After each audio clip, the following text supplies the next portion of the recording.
성경에 보게 되면 예수님이 가시는 곳에는 언제나 군중들이 많이 따라다녔습니다.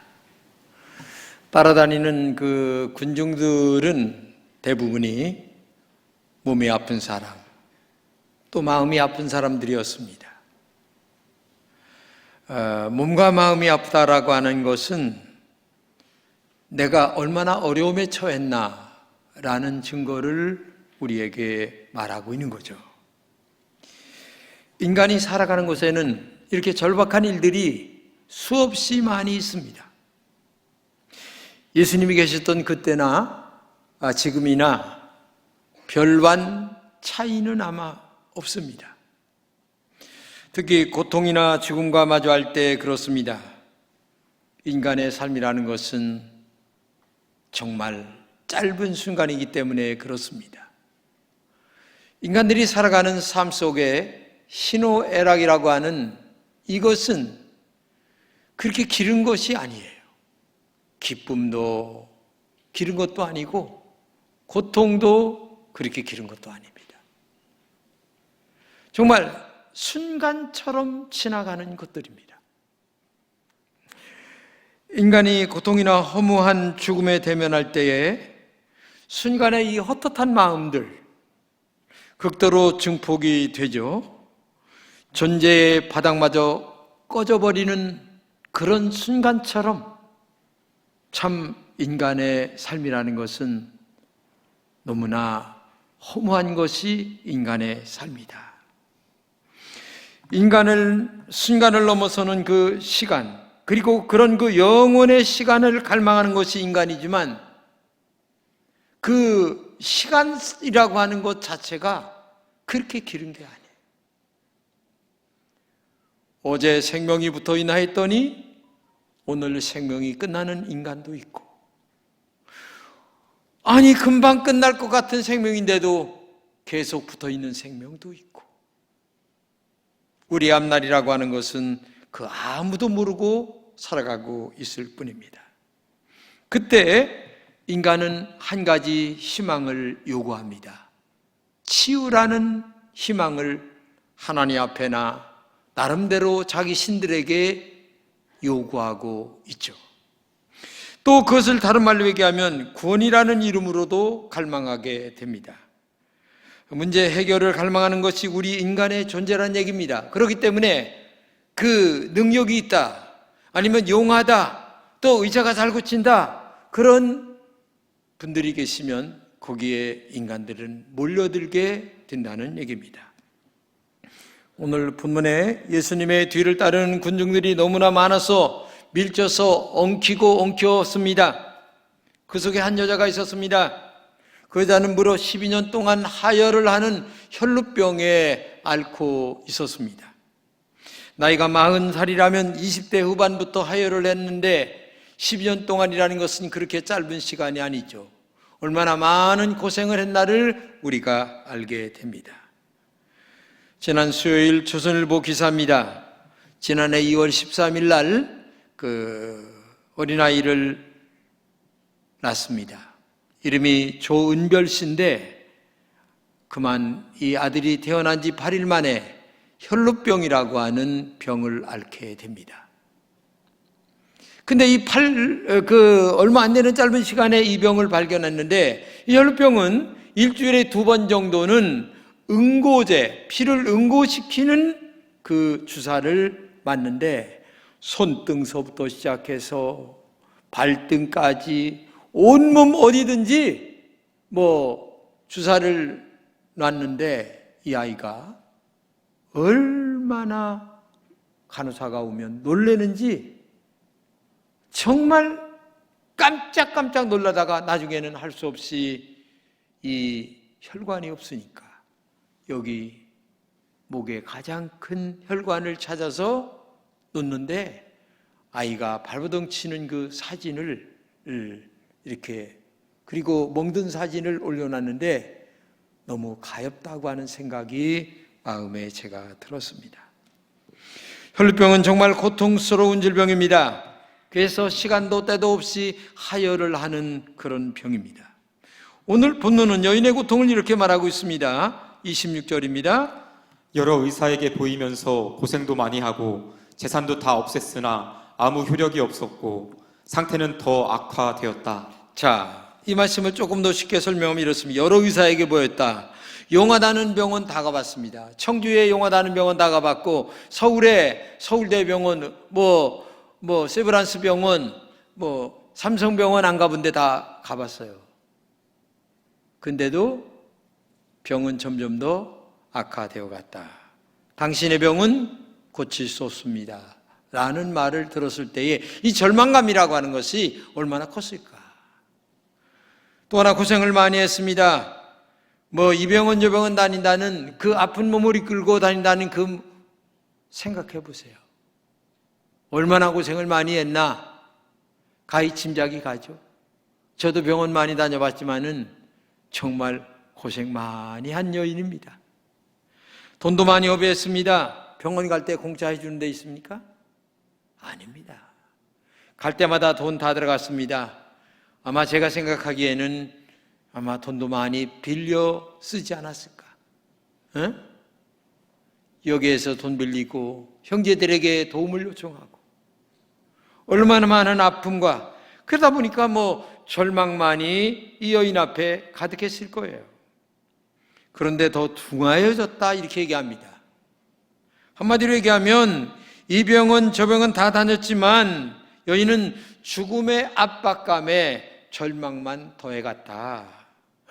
내 인생은 이제 끝이구나, 희망이 없다 라는 결론을 갖고 이제는 마지막이다 라는 순간을 가지고 시간을 때우며 할 수 없이 생명을 연명하는 그런 인생을 살아가는 여인이 본문의 여인입니다.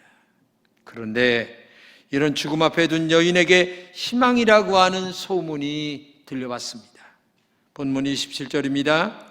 이 여자가 예수의 소문을 듣고서 뒤에서 무리 가운데로 끼어들어와서는 예수의 옷에 손을 대었다. 자, 이 여인은 예수님께서 바다를 잔잔케 하셨다고 하는 소문도 들었습니다. 귀신 들린 사람을 고쳤다는 소문도 들었습니다. 죽은 자들 살렸다는 소문도 들었습니다. 그러니까 이 여인에게 희망이라고 하는 것은 저분에게 가면 되겠다라고 하는 마지막 한 가지 희망만을 가지고 살아갈 수밖에 없는 거예요. 근데 어느 날이었어요. 자기가 살고 있는 동네에 예수님이 지나간다고 하는 소리를 들으니까 이 여인은 마지막 희망을 가지고 누가 욕을 하든 미쳤다라고 하는 말을 듣든 상관이 없어요. 오직 내 문제를 해결해야 되겠다고 하는 한 가지 희망만을 가지고 그 많은 사람들의 군중 속에 이 아픈 몸을 이끌고 함께 휩쓸려 예수님에게 한 걸음 한 걸음 나아가는 이 여인의 심정과 모습을 한번 여러분 상상해 보세요. 어떤 마음과 어떤 태도, 어떤 정신과 어떤 용기를 가지고 이 여인이 지금 예수님에게 지금 가까이 다가가고 있는가를 우리가 마음속에 깊이 생각을 해볼 수 있는 시간입니다. 그녀는 지푸라기라도 잡고 싶은 심정이었습니다. 지금이 아니면 내 인생은 끝이다라고 하는 마음이었습니다. 예수님 외에 기댈 곳이 없었습니다. 그동안 기대었던 것은 모두 다 실망과 허무함을 주었기 때문에 그렇습니다. 12년이라는 세월은 짧은 세월이 아니죠. 그녀가 40대라면 4분의 2를 고통의 날을 보낸 시간이었습니다. 그 당시 유대 사회는 철저한 율법 사회였습니다. 구약의 모세 때부터 그랬습니다. 여성이 생리할 때에는 7일 동안 부정하다고 여겼습니다. 부정한 여자가 만지는 것은 모두 다 부정하다고 믿었습니다. 여자가 깨끗해지려면 생리가 끝난 후 7일이 지나고 난 다음에 8일째 제사장에게 가서 보이고 허락을 받은 후에부터 속죄제물로 제사를 드리고 나서부터 깨끗함을 받았다라는 말을 듣고 나서부터 건강한 모습으로 사람들을 만날 수 있었어요. 당시 예수님 당시에도 마찬가지였습니다. 12년간 계속 하혈을 한 여자는 유대 사회에서 부정한 여자로 취급받고 있었습니다. 남편과 잠자리도 할 수 없었습니다. 다른 사람이나 다른 물건에 손을 댈 수 없었습니다. 그렇게 그녀는 철저하게 소외된 삶, 외로운 삶, 쓸쓸한 삶, 고독한 삶을 살아가는 외톨이 신세, 이런 여인이었어요. 저는 여기서 이런 생각을 해보았습니다. 하혈하는 여자를 보면서 하혈하는 나와 하혈하는 오늘의 사람들을 생각해 보았습니다. 저는 날마다 삶의 상처가 있기에 피를 흘리고 살아갑니다.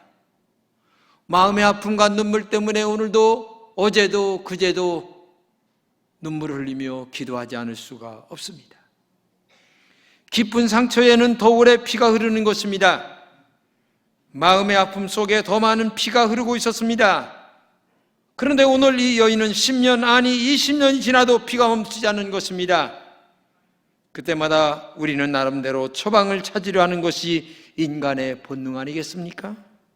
그래도 소용이 없었습니다. 깊고 오래된 상처는 좀처럼 아물지 않았기 때문입니다. 왜 그럴까요? 아직도 병의 근원의 뿌리가 그의 몸속에 남아있기 때문에 그래요. 병의 근원, 이게 문제입니다. 오늘 인간들을 보게 되면 마음의 상처의 근원, 아니 남을 미워하는 근원, 남을 좋게 보는 근원도 있으면 좋겠는데 좋게 보는 근원보다는 남을 악하게 보려는 근원이 있습니다. 원인과 이유를 따지지 않습니다. 한 사람의 말을 들으면 거기에 빠져서 그 사람의 말만 믿으며 모든 것을 판단하고 있습니다. 이게 인간들이 살아가는 삶의 현상입니다. 한쪽에 빠져 살아가는 병의 뿌리가 우리 인간들 속에 지금도 남아 있다는 얘기입니다. 12년 동안 아픔과 고통의 그늘 속에 살았던 여인입니다. 그런데 소문을 듣고 예수님에게 나오는 큰 용기가 얼마나 필요했나를 우리가 가히 짐작합니다. 몸도 아픕니다. 마음도 아픕니다. 힘도 없습니다. 쓰러질 지경입니다. 그런데 지금 고치고 싶은 마음은 있습니다. 그래서 많은 군중들 속에 이리 쓸리고 저리 쓸리면서 지금 예수님에게 나아가는 여인의 이 심정과 용기와 마음과 믿음이 어떤 것인가를 가히 짐작해 봐야 됩니다. 손만 대도 부정하다고 여기는 여자입니다. 그러니 얼마나 많은 사람들의 눈치를 의식해야 했나를 가히 짐작이 가죠. 몸이 아픈 여인은 얼마나 안간힘을 썼을까를 생각해 봅니다. 예수님의 옷자락 끝에 손가락이라도 대보고 싶은 마음이 얼마나 간절했나를 우리가 알아야 됩니다. 그런 죽기 아니면 살기라는 용기로 예수님의 옷자락을 만졌다고 하는 사실을 우리가 알아야 합니다. 본문 28절입니다. 그 여자는 내가 그의 옷에 손을 대기만 하여도 나을 터인데 하고 생각하고 있었던 것이다. 정말 이 여인의 심정을 한번 생각해 보세요. 내가 저분에게 옷자락에 손만 대도 나을 것 같다라고 하는 이 간절한 마음, 이 정직한 마음, 이 진실한 마음, 이것이 하나님의 마음에 닿았다는 얘기입니다. 마태복음에는 이거를 이렇게 얘기합니다. 과연 곧 출혈이 멈추고 병이 나은 것을 몸으로 느낄 수 있었다. 그 간절한 마음으로 예수님의 옷자락을 만졌더니 흐르던 병의 근원이 멈추는 것을 몸에 찌릿찌릿하게 느낄 수가 있었다는 얘기입니다. 사람들은 이 사건을 예수님의 기적으로만 말합니다. 그런데 더 깊이 들여다보면 거기에는 치유의 원리가 담겨져 있다고 하는 사실을 알아야 합니다. 물론 예수님께서 기적을 일으켰다 이렇게 말을 해도 틀린 것은 아닙니다. 그러나 여인의 입장으로 볼 적에는 예수님이 기적을 일으켰다라기 전에 여인이 기적을 일으킬 수 있는 원리와 믿음과 신앙이 있었다라고 얘기할 수가 있는 거죠. 여인은 예수님의 옷에 손을 댄 것은 단순히 옷자락을 만졌다는 뜻이 아니란 얘기입니다. 원어 성경을 보게 되면 더 명확합니다. 손을 대다라고 하는 그리스어는 헵소마이라고 얘기합니다. 근데 이 헵소마이라고 하는 말에는 불을 밝히다, 관심이나 감정에 불을 붙이다 이런 뜻입니다. 그러니까 한마디로 얘기하면 내가 손으로 예수님의 옷자락에 손을 대었다라고 하는 것으로 끝나지 않고 그 손은 그냥 손을 대는 손이 아니라 예수님의 마음에 불을 붙이는 뜨겁고 간절한 지금이 아니면 끝이다라고 하는 이 심정이 예수님에게 심령에 불을 붙이는 그런 손끝이었다라고 하는 얘기예요. 그냥 만지는 손끝이 아니랐다는 얘기예요. 여인의 마음에는 불을 붙이었습니다. 예수님의 마음에는 불을 밝혔습니다. 그 여인의 간절한 불을 붙이는 뜨거운 열망과 간절함이 예수님의 신성을 움직였고 예수님의 속성을 움직였고 예수님의 그 깊은 마음을 터치했다라는 그것이 더 중요한 것이지 옷자락을 만졌다라는 것이 중요한 게 아니에요. 여러분 그걸 알아야 돼요. 그 불로 병의 근원인 하혈이 멈추어졌다는 얘기입니다. 예수님과 이 여인의 영적으로 연결된 불이었다는 얘기입니다.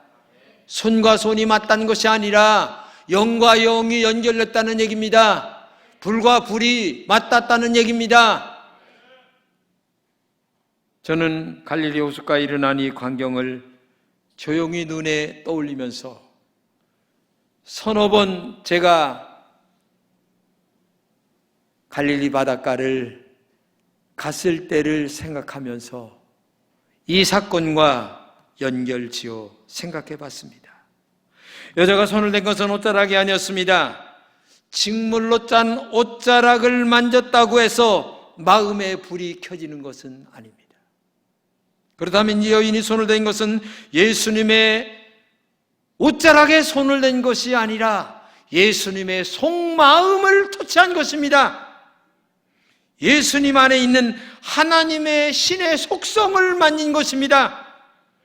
즉 예수님 안에 있는 영적인 것을 만졌다는 얘기입니다. 예수님 안에 신의 속성인 영적인 것에 여인의 믿음이 닿은 것입니다. 그때 예수님의 마음에 불이 켜진 것입니다. 여인의 마음에는 예수님의 영의 불이 붙은 것입니다. 그때 12년 동안 흐르던 하혈이 멈췄습니다. 그것은 상처의 뿌리요 근원인 그 엄청난 병의 뿌리가 하나님의 성령의 불로 말미암아 말라버린 줄로 믿습니다. 그런 간절한 만남, 그런 간절한 터치, 사모하는 마음, 예수님이 아니면 아니라고 하는 이 마지막이라고 하는 간절한 심령의 뜨거운 그 터치가 옷자락을 만졌다고 하는 것이 그 손가락 끝에 그런 의미를 담고 있는 것이지 그냥 의미도 없이 뜻도 없이 100번 1000번을 만진다고 아니 예수님의 성령의 불이 여인의 하혈을 멈추게 할 수가 있겠습니까? 오늘 본문을 보면 수많은 사람들이 예수님의 옷자락을 만졌어요. 군중들이 예수님을 가운데 두고 밀고 땡기고 하면서 가니까 본문 30절입니다. 예수님께서 가시던 걸음을 멈추시고 이렇게 얘기합니다. 누가 내 옷에 손을 대었느냐? 그러니까 제자들이 하는 말이 아니 예수님 답답합니다. 이렇게 많은 사람들이 에워싸서 밀면서 만지기도 하고 떠밀기도 하고 아니 손을 대기도 하고 할 수 있는 거지 그런 걸 가지고 그렇게 지금 얘기를 하십니까? 사실 그렇거든요. 지금 밀고 땡기고 지금 만지고 땡기고 별 짓을 지금 다 하는 건데 그 수많은 사람들이 그런데 그런 사람들이 만질 때에는 예수님이 걸음을 멈추고 뒤를 돌아서서 누가 내 옷에 손을 댔다라고 말하지 않았어요. 오직 유독 이 하여라는 여인이 예수님의 옷자락에 손을 댔을 때만 걸어가던 걸음을 멈추시고 뒤돌아서서 누가 내 옷에 손을 댔다라고 얘기를 했다는 것이 얼마나 중요한 의미로 이 여인이 손을 댔나를 우리가 알아야 됩니다.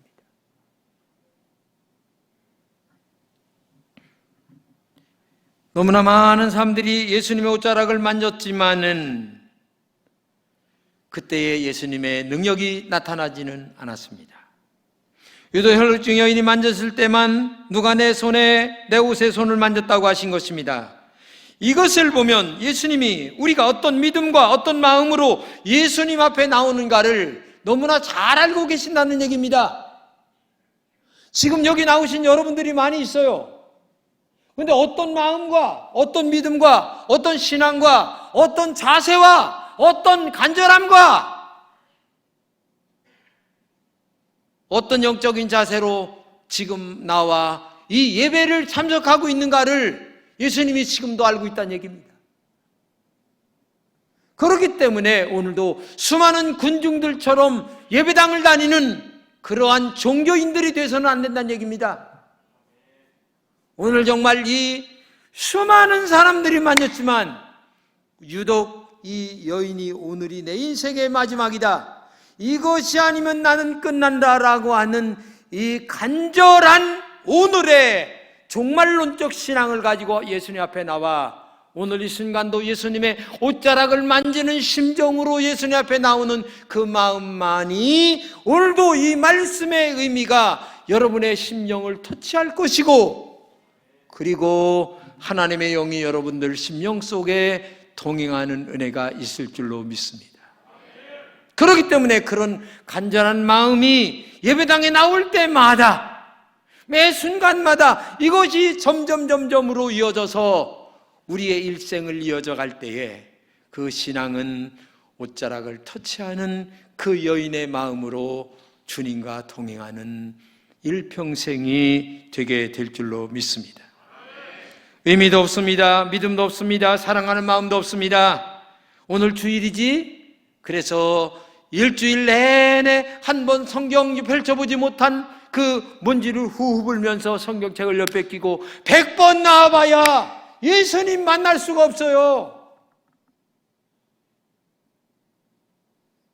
내 혼자 종교 생활을 할 뿐이지.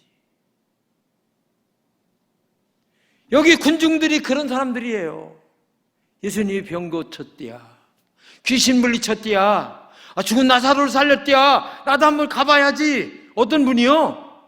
100번 1000번 나와봐야 그런 사람들에게는 예수님 능력이 그냥 인간 예수일 뿐이에요. 인간 예수로, 인간 아무개로 그냥 눈으로 아이 컨택 할 뿐이에요. 다 그 이상 뭐가 있겠어요? 평생을 신앙생활해도 그런 사람들에게는 예수님이 나타나질 않아요. 보여지질 않는 거예요. 100번을 만져도 깊은 신의 속성은 움직이지 않습니다. 여인처럼 예수님의 가슴을 움직이게 하는 깊고 간절한 믿음의 영성이 통하는 만짐만이 있을 때에 바로 예수님이 걸음을 멈추시고 누가 내 옷에 손을 대었느냐?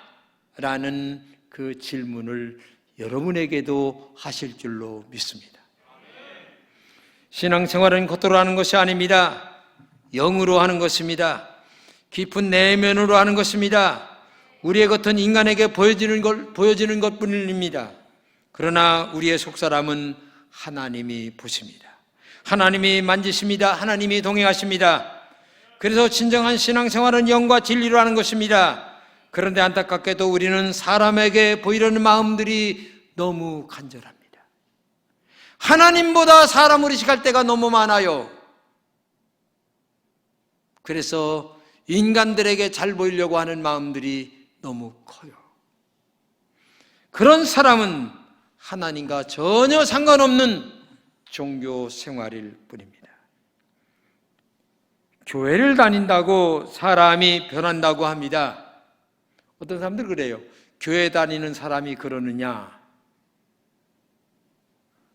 그런데 제가 조용히 생각해 보았을 때 사람이 어느 정도 변할까? 그런데 얼마나 변하는 것일까? 무엇이 변하는 것일까? 어떻게 변하는 것일까를 제가 질문해 봤습니다. 그런데 교회 나온다라는 것 외에는 거의 변한 것이 없는 것이 오늘의 교인들의 모습이라고 저는 많이 생각을 했어요. 많이 생각을 했어요. 사람이 겉만 변하는 사람들이 많다는 얘기입니다. 조금 도덕적인 인간이 된다는 얘기입니다. 옛날보다. 그런데 안타깝게도 인간의 속성, 신과에 연결되는 본질이 변하지 않는다는 얘기입니다. 이런 사람들은 결정적인 순간에는 나라고 하는 본질만 계속 나타납니다. 그런데 속사람인 영이 변한 사람들이 있습니다. 이런 사람은 어느 순간에도 예수님을 먼저 생각합니다. 자신의 손해를 많이 보면서도 하나님의 영광을 먼저 생각합니다. 교회를 먼저 생각합니다. 내가 지금 손해를 보아도 하나님은 기억하실 거야. 언젠가 나에게 축복해 주실 거야 라고 하면서 오늘을, 고통을, 손해를 보면서도 믿음으로 살려고 애를 많이 쓰는 그런 모습을 보여요. 욕먹어도 괜찮아. 응? 하나님은 아시니까. 그렇죠. 하나님이 두려운 줄을 알아야죠. 근데 우리는 인간이 두려움을 먼저 생각합니다. 이거는 신앙이 아닙니다. 하나님은 없는 것 같지만 살아계십니다. 안 계신 것 같지만 지금 우리를 보고 계십니다. 머리털까지 세십니다. 눈동자처럼 우리를 지켜보십니다. 그런 하나님이 훨씬 더 두려운 거예요. 인간들의 몇 마디가 두려운 게 아니에요. 응? 이미 십자가 보혈의 은혜를 받은 것이 너무나 많이 감사하기 때문에 마음으로 하나님 앞에 영광을 돌리며 신앙생활을 하는 사람들이 되어야 된다는 얘기입니다. 그래서 사람들보다 하나님을 더 의식하는 신앙생활, 그래서 인간들보다 하나님을 더 두려워하는 신앙생활을 하는 사람이 돼야 그게 진짜 믿음의 사람인 줄로 믿습니다. 신의 속성과 연결된 터치가 있는 사람인 줄로 믿습니다. 여러분 가만히 생각해 보시기 바랍니다. 나의 속사람의 뿌리가 성령으로 변한 사람인가요? 아니면 겉사람만 예수님의 냄새에 그을린 사람인가요? 나라는 존재가 내 안에 강한 사람인가요? 아니면 예수님이 나보다 강하게 나타나는 사람인가요? 우리는 자신을 잘 알아야 합니다. 깊이 내면의 영적인 것을 놓고 고민할 줄 아는 사람, 하나님 앞에 내 내면의 깊은 내면을 놓고 마음 아파하는 사람, 이게 진짜 신앙이고 믿음인 줄로 믿습니다. 나는 우리 금천의 모든 성도들이 인간들의 말에 여러분 춤추지 않기를 바랍니다. 하나님의 말씀에 새롭게 움직이려고 하는 영적 다짐이 여러분들에게 있기를 바랍니다. 이게 주님의 옷깃을 지금도 어떤 모양으로 터치하는 사람인가를 결정하는 거예요. 나는 군중들처럼 예수님의 옷자락을 만지는 사람인가? 아니면 이 본문에 나오는 하혈을 하는 여인처럼 오늘이 마지막인 것처럼 내가 지금 죽어도 좋다라고 하는 인생의 마지막 순간에 믿음의 영성이 주님의 신의 속성과 함께 연결되는 손길이 닿는 신앙인가? 이 깊은 영성으로 오늘도 여러분의 내면을 가지고 하나님 앞에 나오는 하나님의 종들이 되시기를 진심으로 축복합니다. 기도합시다.